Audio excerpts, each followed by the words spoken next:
ఈరోజు ప్రబోధిని ఏకాదశి. ఈ సందర్భంగా విష్ణు సంబంధమైనటువంటి ఎలాంటి ప్రత్యేకమైన పరిహారాలు పాటిస్తే విష్ణుమూర్తి అనుగ్రహం ద్వారా వృత్తి, ఉద్యోగ, వ్యాపార రంగాల్లో విశేషంగా రాణించవచ్చో నేటి పరిహారాలు, పరిష్కారాలు అనే అంశంలో పరిశీలిద్దాం. కార్తీక మాసంలో శుక్లపక్షంలో వచ్చే ఏకాదశిని ఉత్తాన ఏకాదశి లేదా ప్రబోధిని ఏకాదశి అనే పేర్లతో పిలుస్తారు. శ్రీ మహావిష్ణువు యోగ నిద్ర నుంచి మేలుకొనే రోజు. ఈ సందర్భంగా విష్ణు సంబంధమైన ఆలయంలో నందాదీపాన్ని వెలిగించాలి. ఈ నందాదీపం పరిహారం విష్ణుమూర్తి సంపూర్ణమైన అనుగ్రహాన్ని సులభంగా కలిగింపజేస్తుంది. నందాదీపము అంటే అర్థం ఏంటంటే విష్ణు ఆలయ ప్రాంగణంలో ఎక్కువసేపు కొండెక్కకుండా వెలిగేటటువంటి దీపాన్ని నందాదీపం అంటారు. అంటే కొన్ని గంటల పాటు కొండెక్కకుండా పెద్ద ప్రమిదలో విష్ణు ఆలయ ప్రాంగణంలో దీపాన్ని వెలిగిస్తే దాన్ని నందాదీపం అంటారు. ఇలా విష్ణు ఆలయంలో ప్రబోధిని ఏకాదశి సందర్భంగా ఎక్కువసేపు కొండెక్కకుండా పెద్ద ప్రమిదలో ఆవు నెయ్యితో కానీ నువ్వుల నూనెతో కానీ దీపాన్ని వెలిగించినప్పుడు ఆ దీపం దగ్గర కొన్ని అవిసె పుష్పములు ఉంచాలి. అలాగే ఆ దీపం దగ్గర ఏదైనా ఆకుని ఉంచి ఆ ఆకులో కొద్దిగా ధాన్యము లేదా బియ్యము, కొన్ని నువ్వులను ఉంచాలి. ఇలా ప్రత్యేకమైన విధి విధానాలు నందాదీపం దగ్గర పాటిస్తే విష్ణువు సంపూర్ణమైన అనుగ్రహం కలుగుతుందని స్కాంద పురాణంలో చెప్పారు. కాబట్టి ఉత్తాన ఏకాదశి, ప్రబోధిని ఏకాదశి చాలా శక్తివంతమైన రోజు. కాబట్టి విష్ణు ఆలయంలో దీపాన్ని వెలిగించినప్పుడు అవిసె పుష్పాలు ఖచ్చితంగా ఆ దీపం దగ్గర ఉంచండి.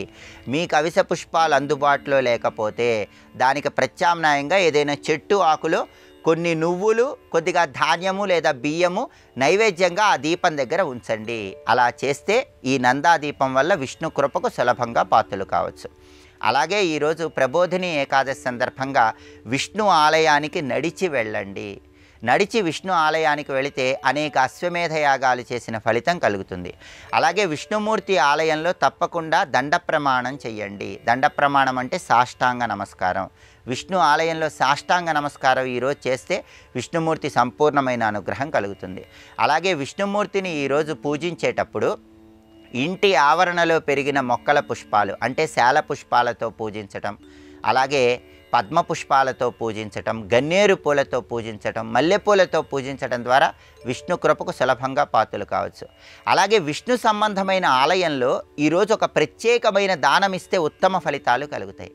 అదే చిత్రవర్ణంలో ఉన్నటువంటి వస్త్రము. అంటే 2-3 రంగులు కలిసినటువంటి వస్త్రాన్ని చిత్రవర్ణంలో ఉన్న వస్త్రం అనే పేరుతో పిలుస్తారు. ఉత్థాన ఏకాదశి, ప్రబోధిని ఏకాదశి సందర్భంగా చిత్రవర్ణంలో ఉన్న వస్త్రాన్ని విష్ణు ఆలయ ప్రాంగణంలో దానం ఇవ్వటం ద్వారా ఆకస్మిక సమస్యలన్నీ తొలగిపోతాయి.